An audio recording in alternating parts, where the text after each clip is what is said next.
in the media conference with Lal Goyal, which is brought to you by V4 News, Global TV, V4 Stream, Malnadu TV, News Gaon Se, Samvad Sarokar News, Organ Donation India Foundation and Gyan. Our endeavor is to enlighten you about the current topics. And the topic which is there today is a very, very burning topic because we are discussing about the Forest Rights Act, bane or boon. But before I will go for the topic, I would like to inform you that today India is celebrating Kisan Divas or the Farmers' Day. To those who work in acres, not in hours, we thank them from our heart. The National Farmers' Day in India is also known as Kisan Divas. Farmers' Day is celebrated every year on 23rd December on the birthday of the 5th Prime Minister of India, Shri Chaudhry Charan Singh. He was also a farmer who introduced many policies to improve the lives of the Indian farmers. This day is celebrated by organizing various programs, debates, seminars, quiz, competitions, discussions, workshops, exhibitions, essay writings, competitions, and functions. Kisan Divas is observed as a day to celebrate the farmers who form the backbone of our agriculturally backed country. This year, farmers are doing agitation against the new 3 Farm Acts. We wish everyone a very happy Farmers' Day and sincerely hope that the protest end as early as possible. Now coming to the topic, that is the Forest Rights Acts, bane or boon. Deep in the forest, I stroll to hear the wisdom of my soul. The death of the forest is the end of our life. The scheduled tribes and other traditional forest dwellers Recognition of Forest Rights Act 2006 is a key piece of forest legislation passed in India on 18th December 2006. It has also been called the Forest Rights Act, the Tribal Rights Act, the Tribal Bill, and the Tribal Land Act. The law concerns the rights of forest-dwelling communities to land and other resources denied to them over decades as a result of the continuance of colonial forest laws in India. In the colonial era, the British diverted abundant forest wealth of the nation to meet their economic needs. While procedure for settlement of rights was provided under statute such as the Indian Forest Act 1927, these were hardly followed. As a result, tribal and forest-dwelling communities who had been living within the forest in harmony with the environment and the ecosystem continued to live inside the forests in continual insecurity, a situation which continued even after independence as they were marginalized. The symbiotic relationship between forests and forest-dwelling communities found recognition in the National Forest Policy 1988. The policy called for the need to associate tribal people in the protection, regeneration, and development of forests. The Scheduled Tribes and Other Traditional Forest Dwellers Recognition of Forest Rights Act 2006 was enacted to protect the marginalized socio-economic class of citizens and balance the right to environment with their right to life and livelihood. An act to recognize and vest the forest rights and occupation in forest land in forest-dwelling scheduled tribes and other traditional forest dwellers who have been residing in such forests for generations, but whose rights could not be recorded, to provide for a framework for recording the forest rights so vested and the nature of evidence required for such recognition and vesting in respect of forest land. Supporters of the Act claim that it will redress the historical injustice committed against forest dwellers while including provisions for making conservation more effective and more transparent. The demand for the law has seen massive national demonstrations involving hundreds of thousands of people. However, the law has also been the subject of considerable controversy. Opponents of the law claim it will lead to massive forest destruction and should be repealed. A little over 1 year after it was passed, the act was notified into force on 31st December 2007. On 1st January 2008, this was followed by the notification of the rules framed by the Ministry of Tribal Affairs to supplement the procedural aspects of the act. The act can be summarized as title rights, that is ownership to land that is being farmed by tribals or forest dwellers as on 13th December 2005. Subject to a maximum of 4 hectares, ownership is only for land that is actually being cultivated by the concerned family as on that date, meaning that no new lands are granted. Use rights to minor forest produce, which also including ownership to grazing areas, to pastoralized routes, etc. Relief and development rights to rehabilitation in case of illegal eviction or forced displacement, and to basic amenities subject to restrictions for forest protection. Forest management rights to protect forests and wildlife. A great deal of debate is fueled by misunderstandings of the purpose of the act.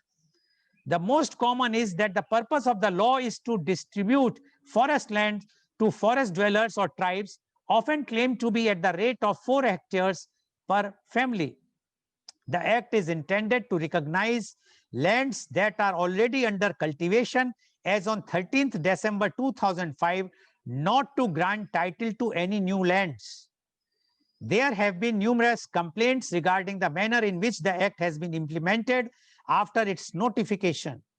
For instance, in September 2010, the Council for Social Development, a New Delhi-based think tank, released a summary report on implementation of the Forest Rights Act, which stated that all the key features of this legislation have been undermined by a combination of apathy and sabotage during the process of implementation. In the current situation, the rights of the majority of tribals and other tribal forest dwellers are being denied, and the purpose of the legislation is being defeated. Unless immediate remedial measures are taken, instead of undoing the historical injustice to tribal and other traditional forest dwellers, the act will have the opposite outcome of making them even more vulnerable to eviction and denial of their customary access to forests. Both the central and the state governments have actively pursued policies that are direct violation of the spirit and letter of the act. Order of the Supreme Court of India in the matter of Wildlife First and Others versus Ministry of Forest and Environment and Others, dated 13th February 2019, regarding claims under Forest Rights Act 2006 India. Affidavits were filed by the states giving information about the number of claims under FRA by STs and OTFDs. The Supreme Court has ordered the forced eviction of more than 10 lakhs tribal and other forest dwelling households from the forest lands across 16 states after the government failed to defend a law protecting their rights. This order invited challenges from various quarters, as in many cases request was cancelled on non-availability of documents by district level committee under the act. On February 28, 2019, the court stayed its order, though it said the mighty and the undeserving who have encroached on forest land would be shown no mercy. It has decided to examine whether due process was followed by the Gram Sabhas and the states under the Forest Rights Act before the claims were rejected.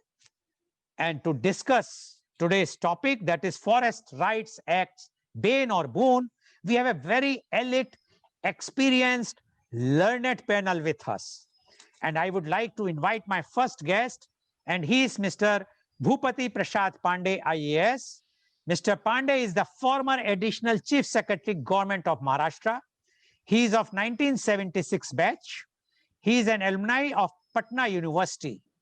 Before joining IAS, he was an executive officer in Bokaro Steel Limited. Mr. Pandey carries a vast experience in various infrastructure sectors, ports, power, environment, forest, and most importantly, employment and self-employment. He implemented a self-employment policy in Maharashtra, which was applauded in the state legislature and gave a platform to youth and women to work for financial freedom. He has been quite keen to work on the strength of his experience to channeling the energy of youth, migrant labor, and women folk. Welcome, Mr. Bhupati Prasad Pandey on our show. Mr. Pandey, you have worked in the forest Mantralaya or Secretariat, and you have also worked in the environment. So you know the ins and outs about the forest and the environment. And you are quite familiar with this Forest Rights Act 2006. So we would like to know from you, this Forest Rights Act is a boon or a bane? Mr. Bhupati Prasad Pandey, please. Thank you, Mr. Goel, and welcome to this panel, fellow panelists and friends. Before we embark on the discussion, I would like to just highlight the utility and the need for forests. Our need for forest arises on account of primarily three reasons: for carbon sink and environmental maintenance, as Mr. Goel has also pointed out; for water, which includes enhancing groundwater recharge, as well as maintenance of surface and subsurface flows in rivers and springs; and for the livelihood and sustenance of millions who are dependent on forests, the subject matter of today's discussion. The Forest Act 2006 is an important piece of legislation which sought to democratize forest governance in India by securing rights of forest dwellers and Adivasis. It also empowered Gram Sabhas to govern community forest resources and rights. The Forest Acts of 1865 and later of 1927 sought to consolidate the law relating to forest and forest produce. Even the Forest Conservation Act of 1980 aimed at providing higher level of protection to forests and regulate the diversion of forest land to non-forestry purposes. It was left for the Forest Rights Act 2006 to do away with the injustice suffered by the communities and inhabitants who depended on forests for their bona fide livelihood requirements. The Forest Rights Act has a historical importance and is an act of high potential for reasons. Number one, for the first time, the forest dwelling scheduled tribes and other traditional forest dwellers' right on forest and its produce got recognized. Two, a democratic process for conservation, maintenance, and distribution of forest produce was recognized, and Gram Sabhas were empowered for that purpose.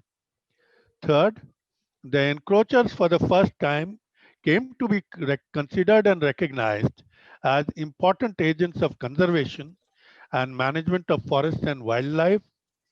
Four, the need of fixing of boundaries of forests after rehabilitation of encroachers in the scheduled area and reduce the scope for man-animal conflict. Further, sustainable development goals were for the first time attempted to be met. And finally, gender equity was emphasized for the first time. Forest rights for the first time were decided to be granted in the name of both the spouses or in the name of single household head irrespective of gender. Households headed by women only were recognized to be granted forest uh, rights in the designated areas. However, uh, despite these distinctive features, the Act had its own share of weaknesses, of which two most important weaknesses were: number one, the nodal agency for the implementation of the Act is the Tribal Affairs Ministry, required to operate in a democratic setup for recognition of forest rights. The great faith in democratic wisdom over judicious implementation has resulted in a slipshod achievement of objectives. Thus, in one district, the village boundaries were merged, shifted at the local level to accommodate beneficiaries, despite existing land records and satellite imageries showing non-existence of forests in the relevant areas. Two, the provision, for example, that a certificate from an aged person of the village that the applicant has been a forest dweller for the last 75 years would be accepted as conclusive proof of such dwelling, even in the face of other disputed proofs and records, has created problems. In Maharashtra, in a large number of cases, such octogenarian certificates have been accepted to grant forest rights, even on the face of satellite imagery disputing such certificates. Not only that, in one district, even on the face of admissions made by the applicants that they have not been residents in the forest area for the required 75 years, community forest rights have been granted to them. Extraneous considerations, other than factual and technical ones, appear to have prevailed upon the committees granting forest rights in numerous cases.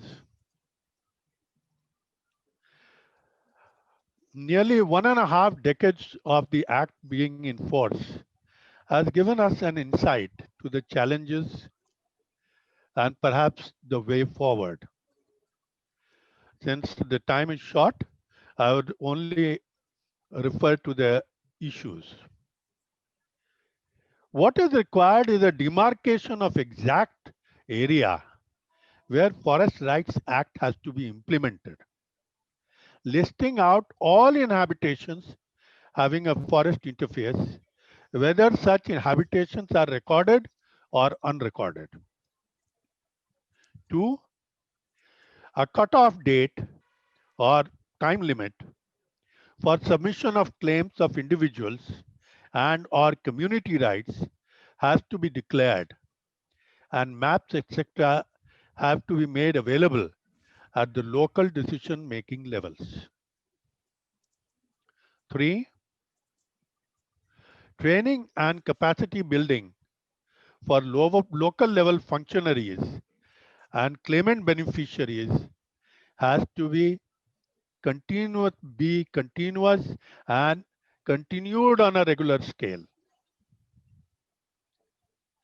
The emphasis has been more on individual claims, whereas emphasis on truly admissible community rights and community resource rights to the genuine and eligible communities is called for.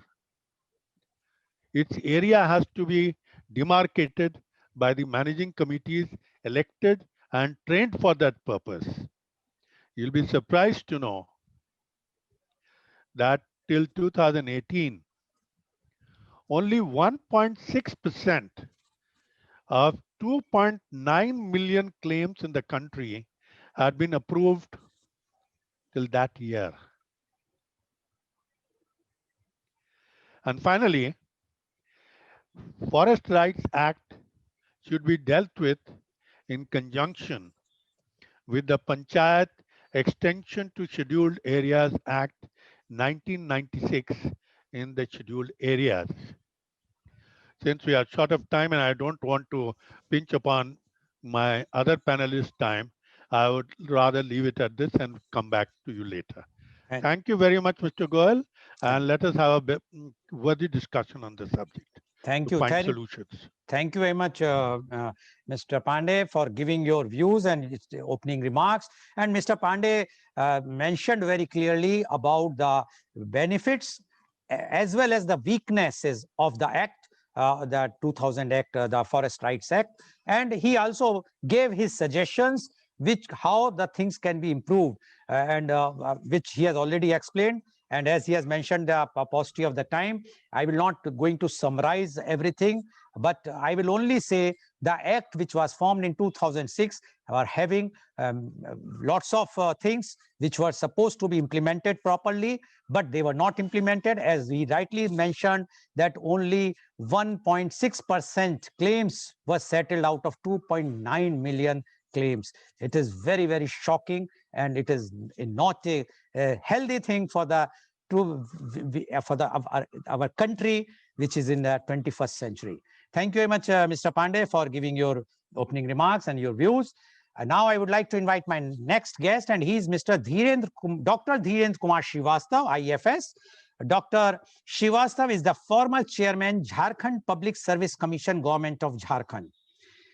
Dr. Srivastav is an IFS officer of 1979 batch of Jharkhand. Earlier, it was Bihar cadre from that. And MSc in botany and PhD in floristics and ethnobotany of Santhal Paraganas. He served in tribal-dominated forest districts of the newly formed state of Jharkhand. He believes in participatory forest resource management and remained actively associated with JFM. Dr. Srivastav has steered working of watershed management, SHG-based rural development during his postings in Rural Development Department, Government of Jharkhand. Dr. Srivastav taught botany before joining the Forest Services and still finds time to interact on subjects like forest ecosystem, including people living in and around forests. Welcome, Dr. Srivastav, on our show. Dr. Srivastav, you have heard what Mr. Pandey has mentioned, and which you have already, being an IFS officer, you know ins and outs of the Forest Rights Act. Now, we would like to know from you, the Forest Rights Act, bane or boon? Dr. Srivastav, please. Mr. Goel, for introducing me, and morning to my fellow colleagues on the panel. The subject is really very interesting, but we are at a juncture wherein the very question, which may sound really critical when we are raising issues like whether it is bane or boon. Let me say a word on the forestry acts that have prevailed so far. Democratization, which is the cornerstone in the FRA system of administration and implementation, has been one of the important ingredients in the Forestry Act's implementation, be it in Indian Forest Act, through awarding forest rights to the forest dwellers, be it the Forest Wildlife Protection Acts, or similar acts which were implemented over the period of time. And these feelings, these were already realized at the ministry level also and the field officers also. There is something missing, that we are probably missing the connect between the people who are living in and around the forest area and the forestry governance, the forest officials or forest managers, basically. And the turning point came in the 1990 by the issuance of circular by the Ministry of Environment and Forest, wherein the participatory forestry management was made a very much in thing, that the people living in around the forest area should be a participant in the forest management system. But we must confess that simply issuance of the circular didn't serve the purpose. It has to be driven to the logical conclusion. Somehow, because of so many acts and rules, not only by the forestry department, but other departments also, which started the kind of, they started running the contrary to the purposes and cutting each other motive, or in the simply in the implementation itself. Dr. Srivastav, some disturbance is coming because it's a live telecast. Can you just see the sound is coming, disturbing sound? So our viewers will be not harmed. Please, thank you. I'm sorry, I'll try. Sorry, thank you. Yeah. So by simply issuance of circulars or acts and rules, that's what I feel, is not adequate. Instead, the implementation regime, the entire implementation framework, the operational framework is to be looked into in the holistic regime of the thing. By issuing the circulars in 1990, at the country level in different states, a concept of village level committee named called Joint Forest Management Committee were formed, and to assist them, one of the cutting edge officers of the forest guard was made just to assist them so that they can appreciate various nuances of the acts that are prevailing in the area.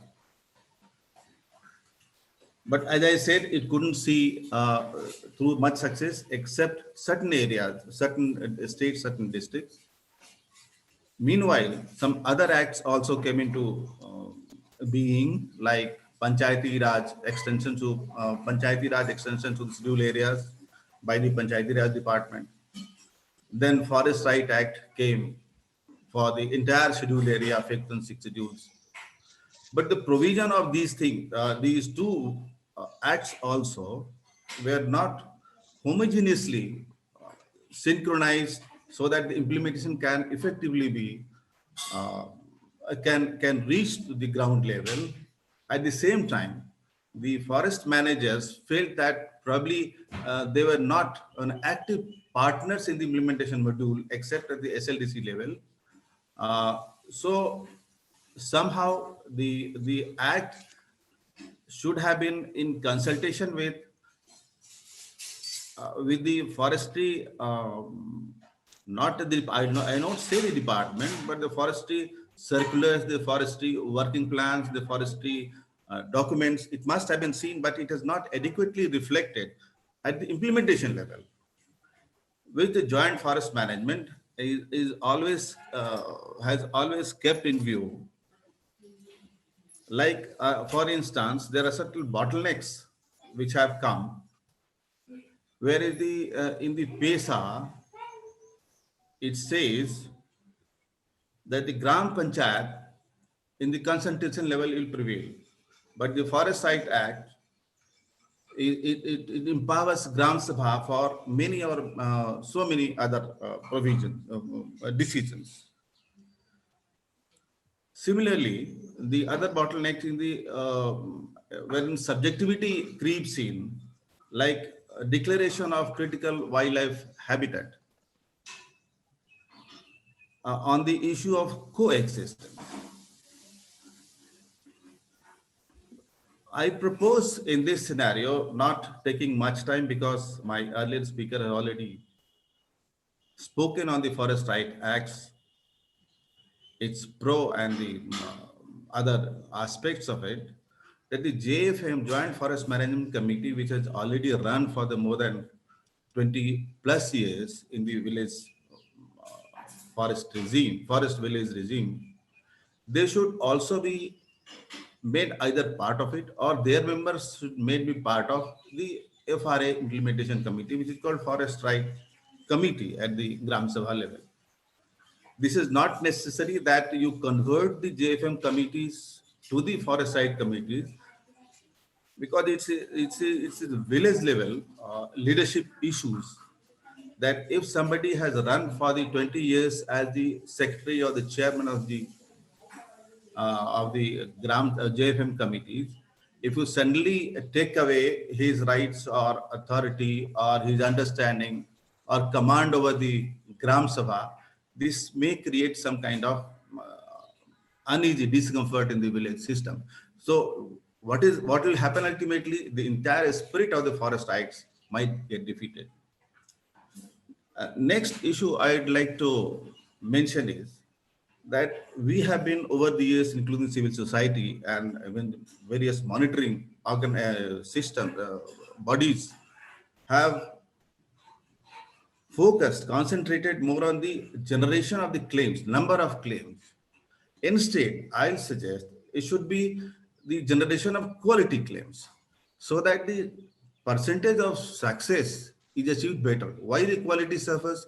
Because probably at the grassroots level, at the Gram Sabha level, either or even in the other SDLC or other level, we are not able to understand the legal languages that have been given, included either in the act or the rules or the directives. The operational mechanism is not very clearly set out, that how will actually be the identification of correct beneficiary will take place. Many things have been delegated to the forest rights committee at the Gram Sabha level, but they are not adequately empowered, as my experience goes, to appreciate, to understand, to take a decision technically that, well, the beneficiary deserves to be, given the claim, allowed the claim. Third, a very practical issue is we have given this responsibility to the Department of Welfare. I know of the Jharkhand state, the forest department, who are the cutting edge of the field formation, who are involved in identification, interacting with the Gram Sabha, picking up the beneficiaries.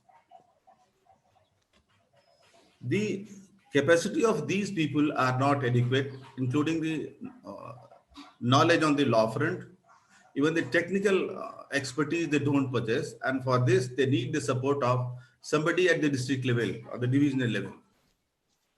The number of, next is the strength of their staff.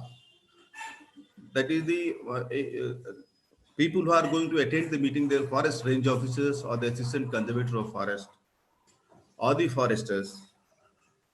Their number is not adequate. Even the appointments have not come through over the long period of time.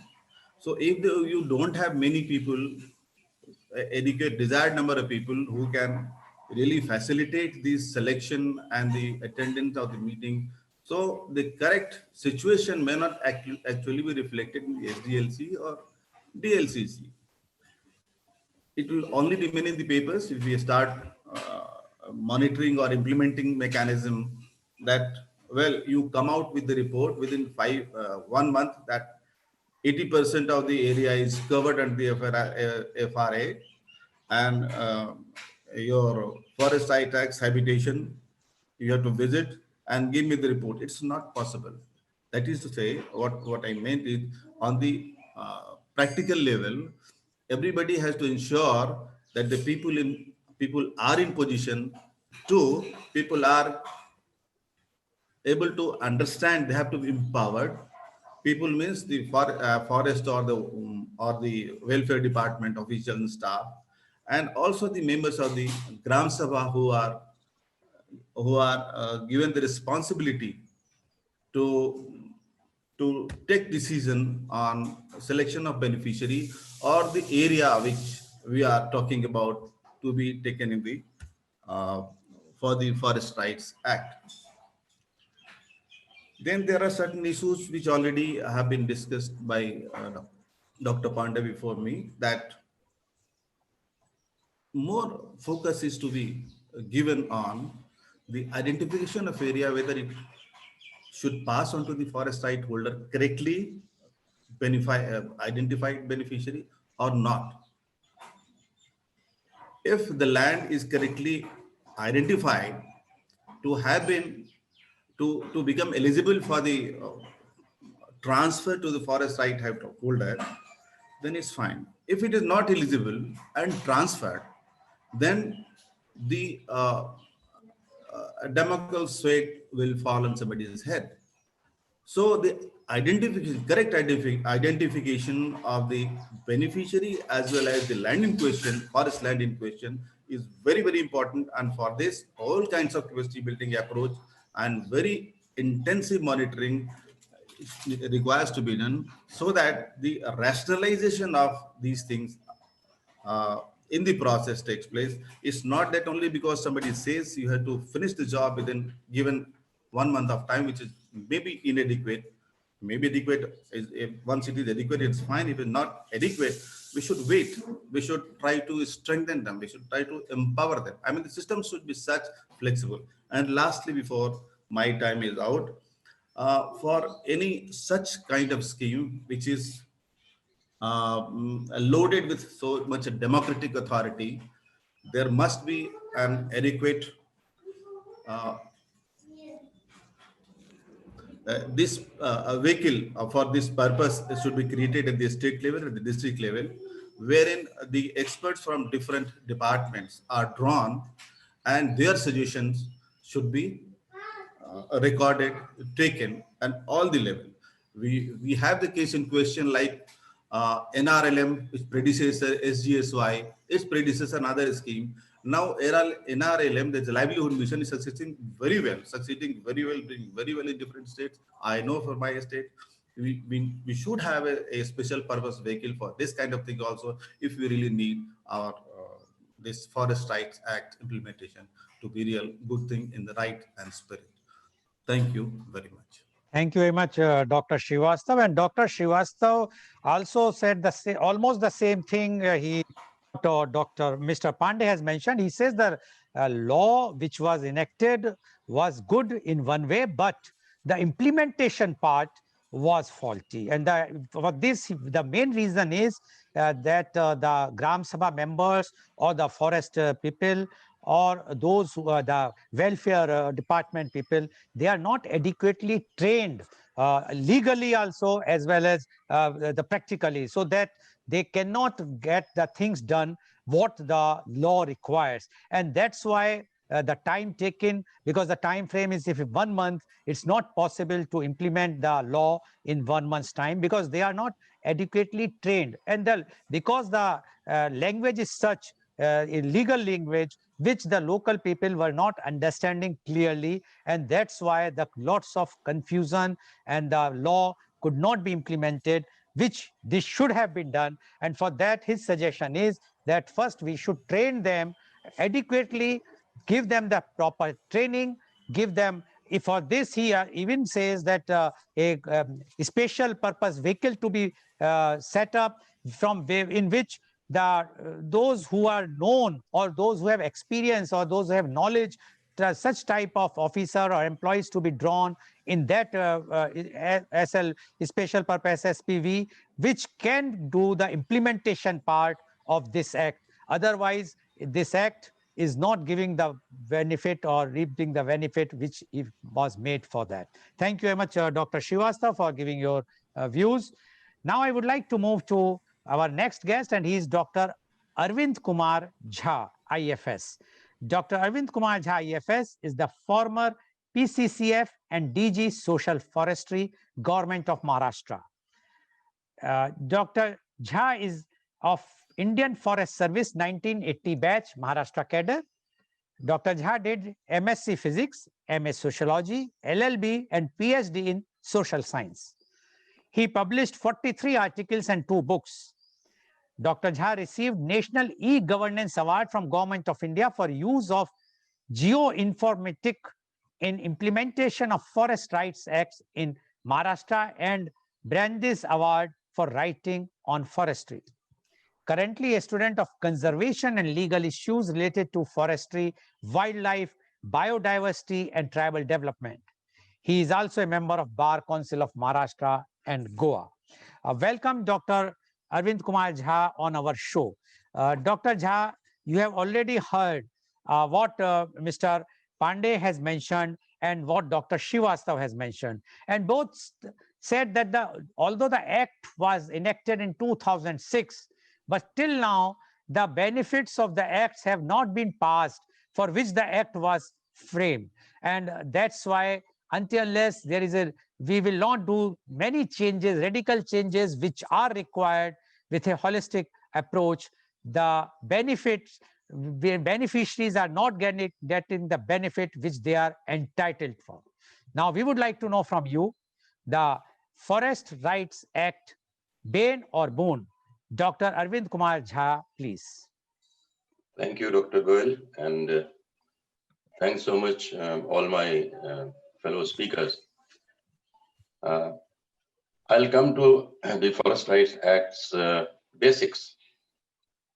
I mean, one way is to consider it in a general kind of a scenario, but the Act doesn't only speak of the recognition of forest rights, but it also talks of sustainability of forests, empowering people, especially the forest dwelling scheduled tribes and other traditional forest dwellers, empowering them to be able to manage forests, to protect forests, and work in tandem with the forest department's hands, and of policies. Now, as was rightly pointed out, the act was started, publicized as an act which was supposed to give land to people, pattas to people, to quote the specific term normally that is being used. But the fact remains that the first step of saying that it is to give pattas is wrong. And it created a lot of confusion all over. This act does not provide any kind of ownership rights on land. It provides ownership of right. The forest right is owned by the person to be exercised on the land on which that forest right is claimed, if the claim is found to be correct. So the basic sentence with which I'll start is that the forest rights will exist only so long as forests will exist. That is the fundamental thing that must have gone into the background thinking so far as this act is concerned. Then there is a lot of specificity about the target group and the forest rights in this act. First is that it is only supposed to be for the forest dwelling scheduled tribes and other traditional forest dwellers. And these two categories of people have been very nicely and correctly defined in the act and rules. There is a feeling all over that it is supposed to be for all the people, all the forest dwellers, all the scheduled tribes. No. They have to be forest dwellers and they have to be dependent on the forest for their livelihood. Then the target resources on which forest rights can be recognized, they are also very clearly specified under the Act. And there are conditions laid down for each type of forest right. Those conditions have to be fulfilled in case we have to see and decide in favor of a person getting a forest right under this Act, recognized in his favor. And the third most important point is that in each case of individual forest rights or community forest rights, the title on the forest right has to specify nature as well as extent of the forest rights. This is very important because the nature determines the connection between the person who has got the right and the resource on which the right is given. And the extent says how much, on what area. That is very essential if we think in terms of planning for ensuring the sustainability of the forest rights that are being recognized today. Now, nature as well extent, they have to be specified in each case. Now, the aspect of boon or bane. You see, the Act came with a very good purpose. It wanted to so-called historical injustice to be removed. But we also have to see that during implementation, the historical injustice should not happen to the forest resources, on which not only the forest dwellers depend, but you and I, everyone on this earth, we depend for our life. I'll quote some very specific examples. You see, the target population for the Act is FDSTs, I'll use the acronym, and the OTFDs, Forest Dwelling Scheduled Tribes and other traditional forest dwellers.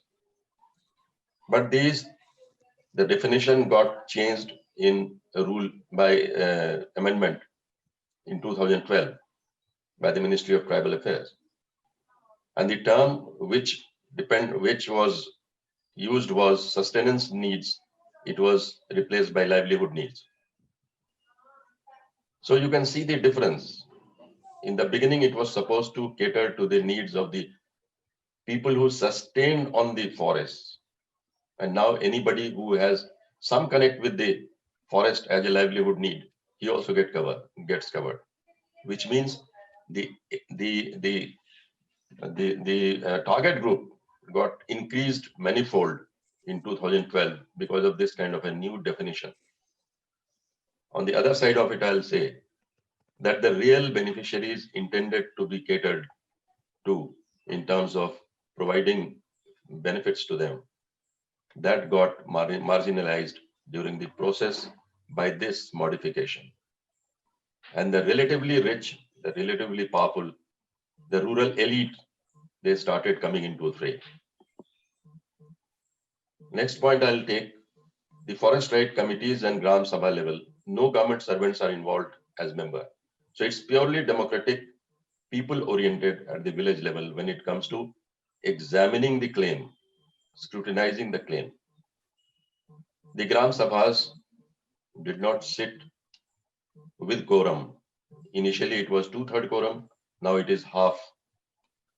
Even half quorum is not possible in Gram Sabhas in most of the times, and which raises a question mark on the quality of scrutiny that is being done at the village level.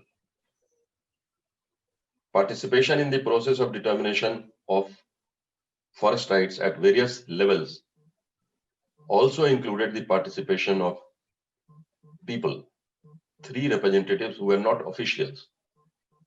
But when you study the case papers, you will find that in most of the cases, just the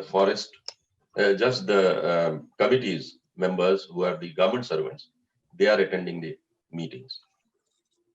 And that is creating a lot of problem. The forest department officer who is actually having a lot of knowledge about the forest, he is just a member of the committee. The chairman is the revenue officer and the member secretary is the tribal department officer. This is the structure of committee at the district level and also at the subdivision level. Now, as per the Act and rules, the FDSTs and OTFD communities had to be empowered for protection of forests and their cultural traditions. But the fact remains that no action has been taken in this regard till now. So we are, in a way, we are just saying that these are your rights, but where these rights will be exercised, that particular resource, we are not thinking of developing at all.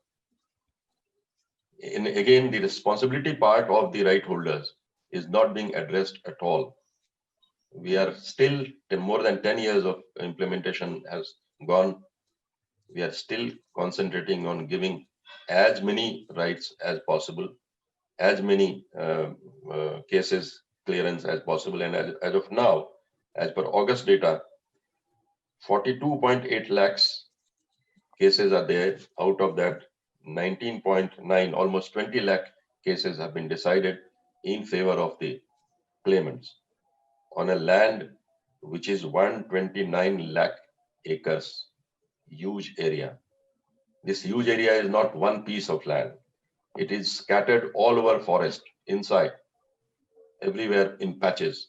And that is going to create problems of management of forest. That is going to create problem of animal and human conflict more and more as we go ahead.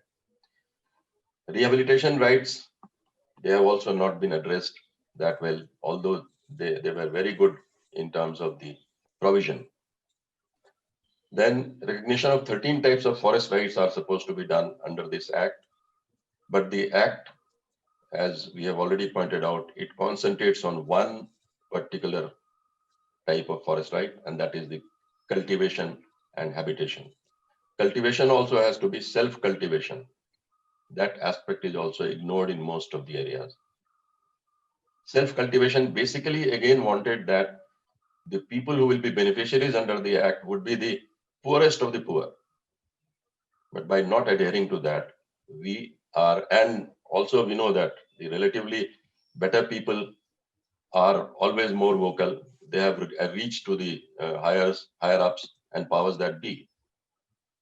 And so they are getting more and more benefit of this act rather than the real ones who were supposed to get the benefits. The reason is not just a slipshod implementation, but also the amendments done by the Ministry of Tribal Affairs and also the guidelines issued from time to time.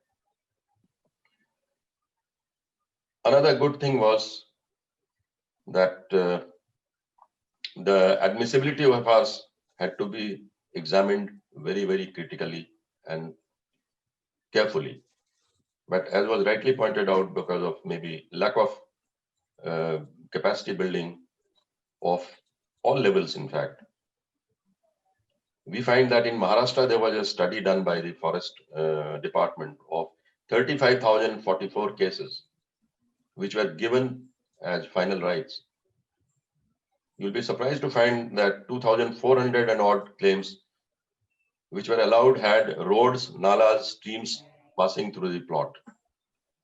More than 3,000 cases were uncultivated as on the D date, that was the 13th of December 2005, which is supposed to be the cutoff point on which date the cultivation signs have to be there on that land. But more than 3,000 cases were such which were cultivated later on, and they were actually not genuine. About 1,500 cases were given where more than 4 hectares of land was given to the beneficiaries, whereas the limit is 4 hectares.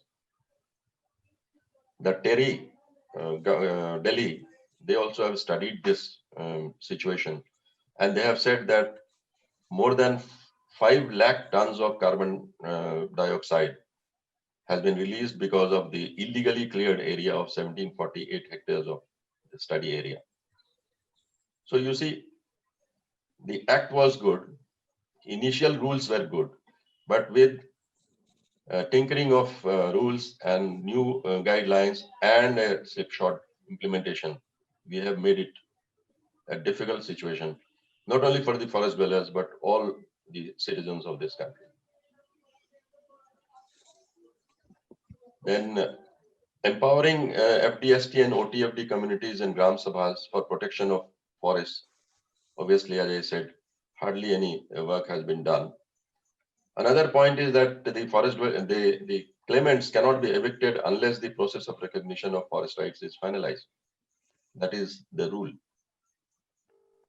But taking its benefit, the influential people are doing fresh encroachments overnight in many of the areas. They will make an application to the Forest Right Committee and show it to the Forest Department and say that unless this process of recognition is finalized, you can't touch me. And there are a large number of such cases which has happened on the forest land because of this particular provision itself. Satellite image is one of the evidences mentioned in the Rule 13 of the rules. But in 2012, the Ministry of Tribal Affairs, it said that the satellite imagery and other uses of technology may supplement other forms of evidence and shall not be treated as a replacement. So the evidentiary value of satellite image being used for whether a particular claim is correct or not has been diluted by this amendment. But as a contrast, as was rightly pointed out by Dr. Pandey, the statement of an elderly person of the village about any of the requirements is taken as a solid evidence. So the objectivity is also gradually getting lost so far as decision of various cases is concerned.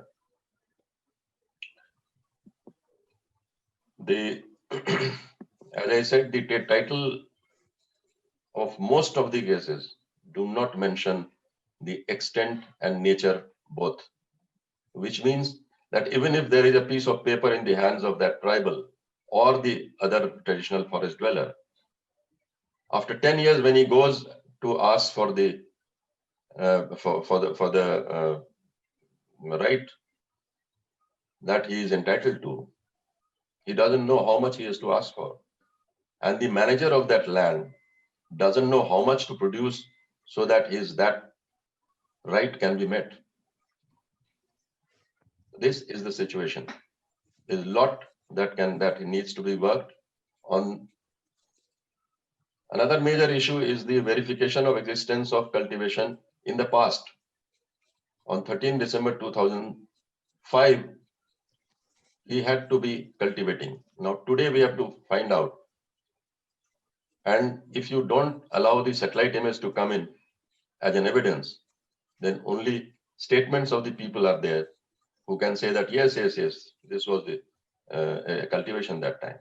And that creates a lot of problem. Involvement of informed stakeholders at multiple levels are not happening. Capacity building, regular capacity building. In fact, people get transferred. And so regular capacity building exercise has to be there.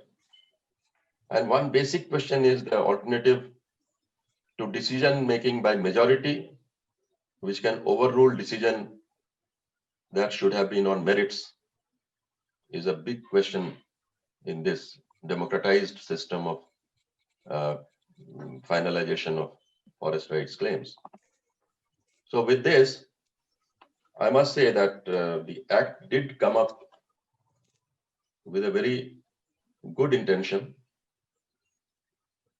but while implementing, we have really, if I can use a stronger word, we failed. And that is what is very disturbing.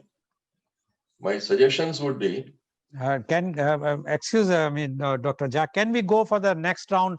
Your suggestions we can take because sure. the paucity of Thank the time. Thank you very much. Thank you very much, Dr. Jha. From me, thank you so much. Thank you so much. Bye-bye. Thank you, Dr. Jha, for giving. And Dr. Jha has raised a very, very pertinent point. He says, first thing is one should understand the basic concept of this law was that no one is going to be the owner of any piece of land. Only the rights for the collection of the produce is to be given, that to a maximum limit of 4 hectares. But people consider that it is like getting the rights on the land. Land always belongs to the forest department or for the forest, not through any individual. Correct, Dr. Jha, if I have understood correctly? Is it correct? It's a public land. It's a public land. It's a public land for the forest only, and it can be only given for the collection of those produce only to those who have a right to stay, who are there, the dwellers, the tribals, or not to any other thing. And he says that the law was enacted with a very good motive, but the implementation was very bad. It's failed to give what for the law was enacted. And after the law was enacted, it was diluted with the amendments, with the guidelines, and which has created lots of not only confusion, rather it has failed. I will use the word that it failed the purpose, the basic purpose of the law for which it was enacted. Thank you very much, Dr. Jha, for giving your frank views about this Forest Rights Act. Now I would like to invite my next guest, and he is Mr. Kishore Raite. Mr. Kishore is the former member, National Board for Wildlife. He is a renowned conservation practitioner at Mumbai. He has done his postgraduate diploma in international wildlife conservation practices from University of Oxford. He has been working as a conservation practitioner for more than 30 years in central India. His work with the local communities, academicians, field biologists, media, politicians, and administrators for conservation of Satpura landscapes is well recognized at national and international forum. He has served on many policy-making bodies, including the National Board for Wildlife, NBWL, Maharashtra State Board for Wildlife, and Maharashtra State Biodiversity Board, etc.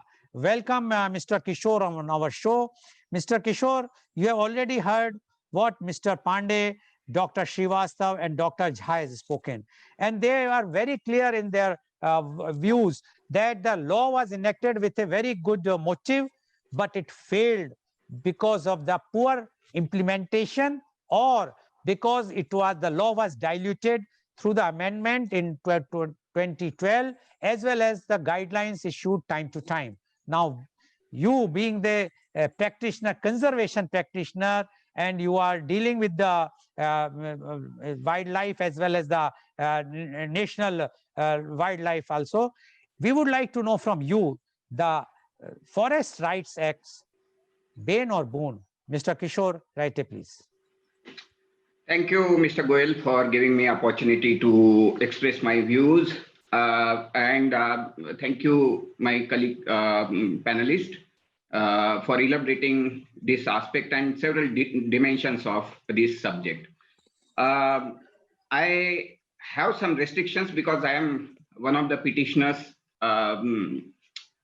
highlighting several flaws of this Forest Rights Act.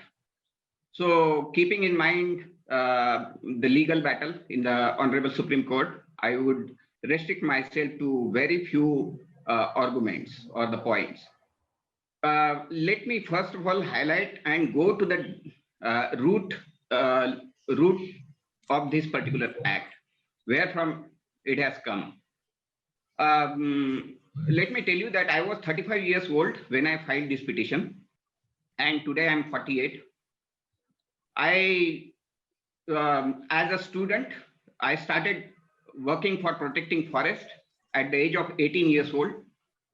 And I have seen massive encroachments mainly done for agriculture purpose, because our country's population is growing and land holding is still same.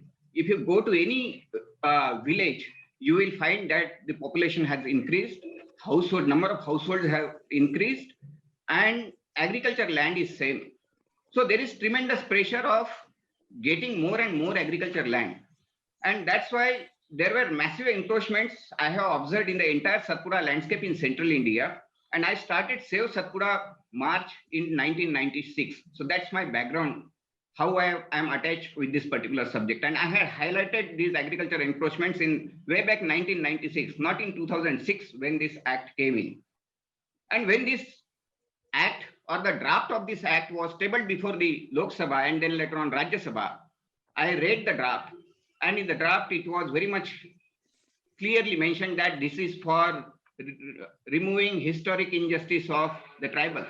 First, let's understand, this was mainly for removing the historic injustice of tribals, not the non-tribals.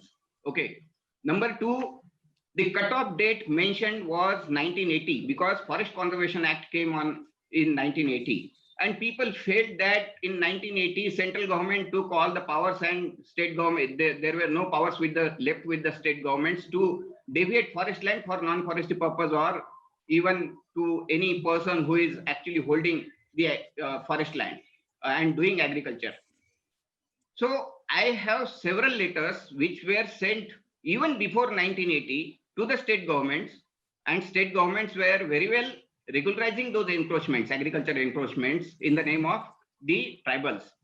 Then after 1980 also, I have many letters which were issued by the Ministry of Environment and Forest to the state governments, that if you have some genuine encroacher who is already tilling on the forest land and doing agriculture, please send that information and give that patta to the particular owner. So there were attempts by the Ministry of Environment and Forest to grant the pattas to even pattas. I'm not saying rights, forest rights, which Mr. Dr. A.K. Jha has rightly said. So pattas. So that process was very much open in the country, and it has been done. But still, people felt, and people always argue that in some remote area, tribals are very illiterate and they don't know anything, they don't understand your language, etc. And that's why they never claimed about their rights over the piece of forest land, and that's why now let's give them the opportunity. So the cutoff date was planned 1980. So if such kind of genuine encroachers are still there, let's just give them the rights over that piece of land. Okay. Now, when this act came in the Lok Sabha and Rajya Sabha for discussion, all the member of parliaments, they said that why only 1980? If somebody has encroached upon the land today, just give it, because this forest land is for free.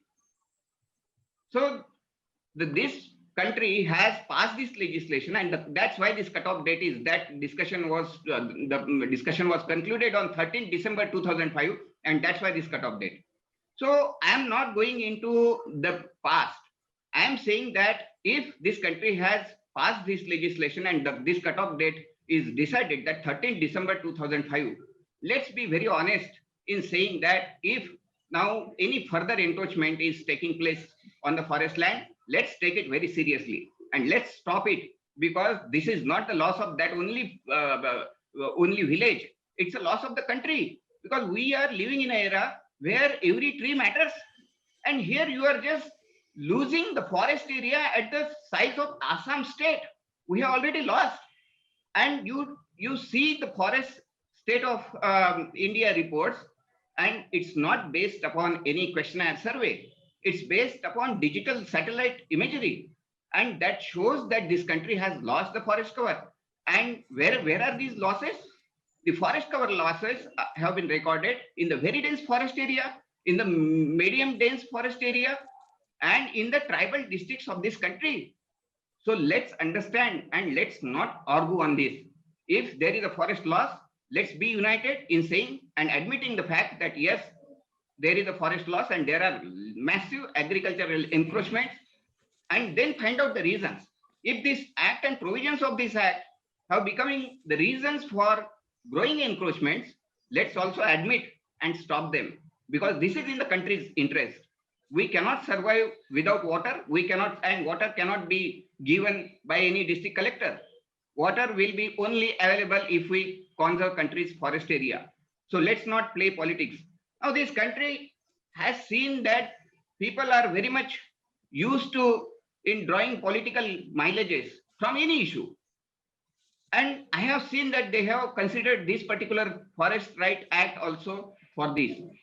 So what I said that this act was only confined for removing the injustice on the tribals, and that's why initially people call it Tribal Right Act. Now it is no more Tribal Right Act. It is OTFD. They are more in encroachments.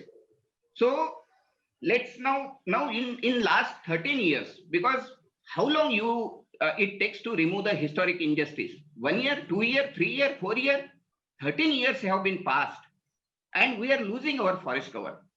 So it's a serious concern. And this is not a land distribution act. If somebody has already encroached upon the forest land, if they have the rights over the forest area, then there is a set procedure of granting the claims or rejecting the claims. Now, I am not talking about whatever claims have been granted, because the states have granted 18 lakhs titles. Now, Dr. Jha has said that it is around 19 lakh titles over the 19 lakh forest land. So it's a huge, and over 72 lakh hectare of forest land. So it's a huge chunk. Now, I'm not arguing on whatever has been accepted by the states, because it was accepted through a 3-tier committees: the village level committee, SDLC, and the district level committees. Now I am talking about if the claim has gone through all these 3-layer committees and it is finally rejected by the DLC, the district level committee, are you going to accept it or not. If it is accepted, granted, then you are accepting. But if it is rejected, then you are arguing that all the three committees have played the game, and that's why there is a rejection. And you are not ready to accept digital satellite imagery. So you are ready to accept if a person is saying that, yes, the gentleman is staying here in this village since last 3 generations, then you are believing. But if digital satellite imagery is saying that, no, in 2005 it was a forest, in 2006 it was forest, in 2008 it was forest, and now it is no more, you have to accept it. So you cannot be selective in saying that if the claim is granted, we accept. If the claim is rejected, we don't accept. This is not acceptable. Now let's understand one more thing. Whatever claims have been rejected, now I am only talking about rejected claims, not about the accepted claims, because whatever has been accepted, they are accepted, and Honorable Supreme Court would pass an appropriate order. Regarding rejected claims, they have been rejected by these 3 committees, and most of them, you listen, most of them, I will tell you this rejection, most of them have been rejected by the Gram Sabhas at the village level.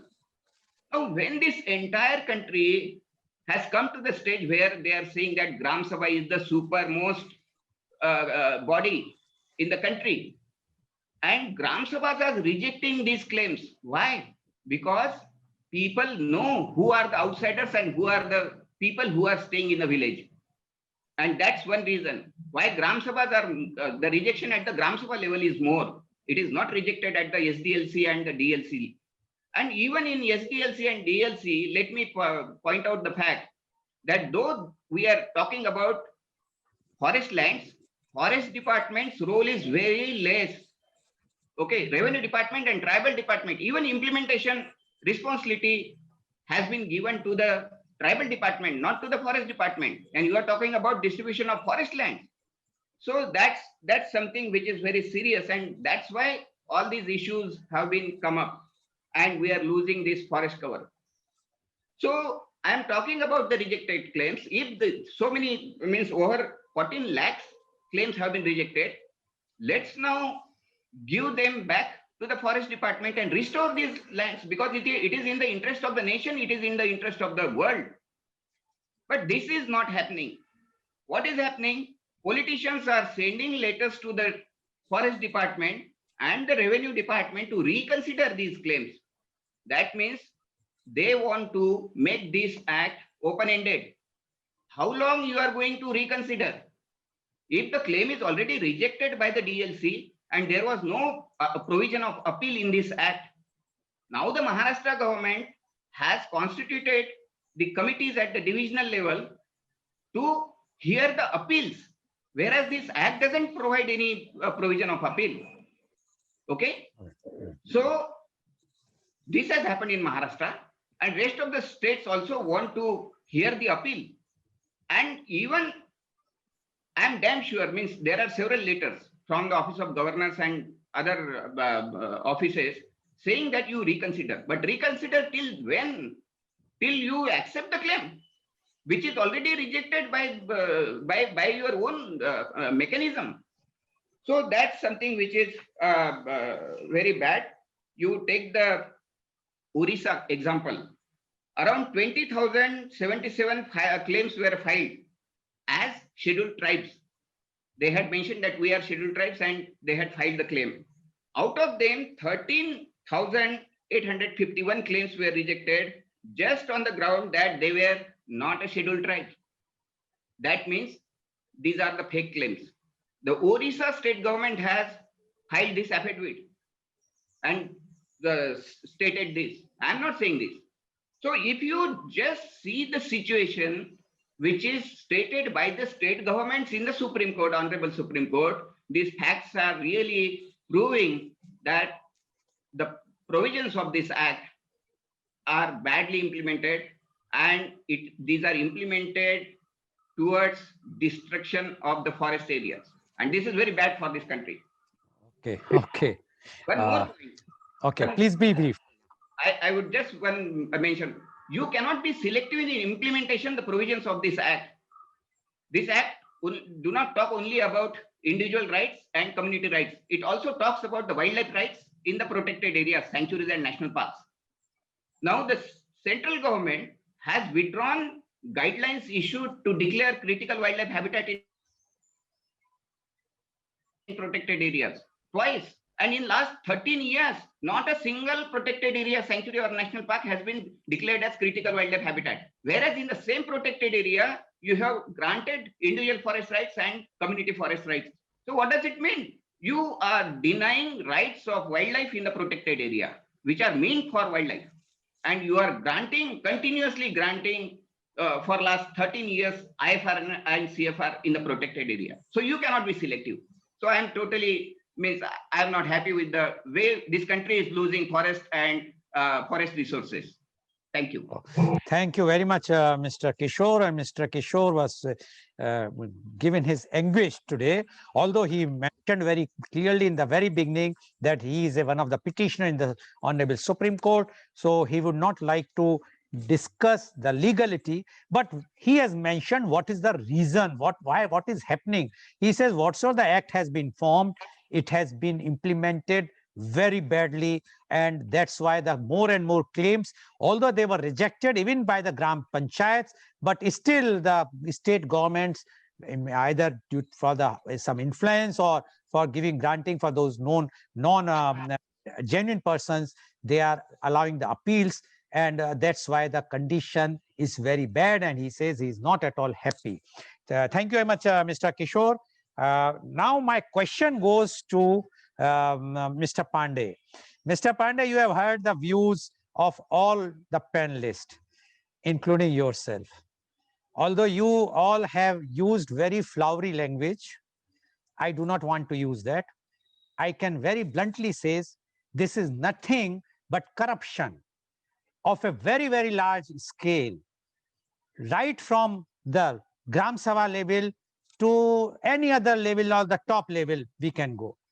Because how come the law which was formed for the beneficiary, and the beneficiary were those who poorest of the poor, it has been used by the rich people by everyone. So what you say, because implementation of a law cannot be done by two reasons. One reason is that the law is such which is not possible, it's not practical. And the second reason is there is something ulterior motive is involved. And the way all the panelists have spoken, it shows that it's the ulterior motive. After all, we have so much good infrastructure. We have IFS officers, class 1 officers sitting in the forest department. How come these things are happening until unless there is some corruption is not there? Mr. Pandey, please unmute yourself. Please unmute. Well, Mr. Goel, you will recall, I had mentioned when your voice is audio is very weak, Mr. Pandey. If you recall, when I was making my presentation, I had mentioned that whatever had been provided under the law, the extraneous factors have had a major role to play in the implementation of the act. I have already mentioned that. Now, what all other members of the panel have also accepted that yes, the law, its words and spirit have not been followed at all. The empowerment of the committee members and the exposure has been wanting at all levels. Now, it has to be accepted and admitted what Mr. Rithe has mentioned, that when there is no provision for appeal, how can you keep on having an appeal? The cases which have been rejected once for all have been rejected once for all. There cannot be there cannot be any scope for appeal in that. But keep on appealing till the time you finally make the committee to accept it, the claim. I think it is stretching too far. And it is not stretching too far for us, too far for future generations also. We may Okay. not have wildlife. No, I mean, if we have to do something, it is a welfare measure. It is not a land distribution measure. It is a welfare measure, and it should have been implemented with that aspect in mind, that it is limited only to people who were there on that appointed day. It cannot be an ongoing process of encroachment and regularization. Okay. Thank you. Thank you, Mr. Pandey. You have made a point, because everybody knows the poorest of poor or a poor person cannot go for appeal again and again. Everybody knows very clearly what is the reason. So it clearly shows that the corruption is in this. That is the reason the implementation is not taking place. Now, my question goes to Dr. Srivastava. Dr. Srivastava, when this act was formed, one of the reason was to curb the Naxalism, and you were at Jharkhand, which is also having the Naxalism. Do you think Forest Rights Act failed to curb Naxalism? Please unmute yourself, Dr. Srivastava. Please, yeah. Let me say that Naxalism and the Forest Rights Act, the basic premise that you mentioned just now, I personally disagree. Because deprivation of any kind of social rights or my rights or any kind of thing comes where the Naxalism you have talked about, and forest even so assign this as one of the reasons for the Forest Right Acts for implementation or issuance. I beg to disagree. One, two. Uh, I agreeing with what Dr. Pandey has said. I'll like to say that the rights and the spirit of the FRA is to be appreciated. At the top level, Gram Sabha understands its full well. But at the different level that we have created, that these hierarchies have to appreciate it. Third and most important is integration of these various acts that are operating in the same area, be it the MOEF related act or the PESA or the FRA, because all of these things have emerged from the parliamentary system of ourselves. They talk about good of the people and the good of the resources as well. We have our NDCs for the climate change, national NDCs commitments we have to fulfill. And if we are amongst our different sectors, if we are having our conflicting views and contradictory ideas, then probably we are going to miss the bus. Let's resolve this issue and at least we should appreciate that some conflict exists and we have to resolve that. Thank you. Okay, thank you, Dr. Srivastava. My question to Dr. Jha is, Dr. Jha, you mentioned about 2012 amendment. Now, it clearly shows this amendment was to increase the beneficiaries, to benefit the more number of beneficiaries, and definitely those more number of beneficiaries are not the genuine one. So do you think it was done by using some, everybody knows because why it was done and amendment was taking place, although definitely by the parliament, because if it was amendment on the act. So do you agree that this was done intentionally to give the benefit to certain persons or organizations in 2012? See, you already said that there were many protests, etc., with reference to this act. During implementation also, you might have seen that there were a number of processions. And who were in those processions?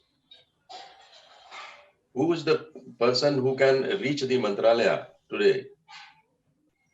We started satellite imaging because we wanted to help the most poor guy who had no proof at all, but he was tilling somewhere inside the forest area. He had no papers with him, no evidence.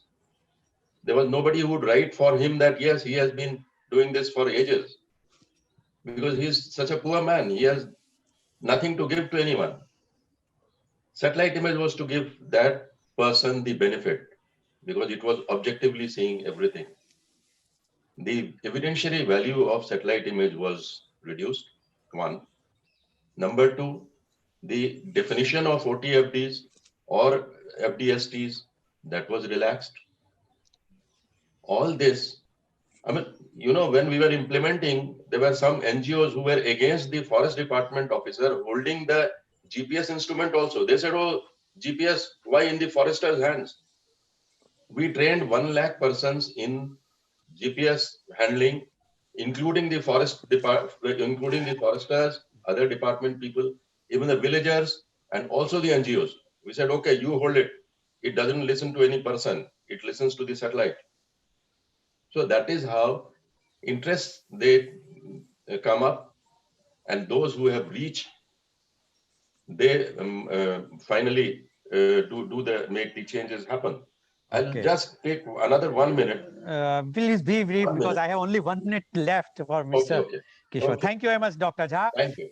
Mr. Kishore, you have mentioned and you know the legality, and you said that you mentioned that this act was, when it was formed, for the benefit of the the forest dwellers or the poorest of the poor. Everybody agreed. Same thing.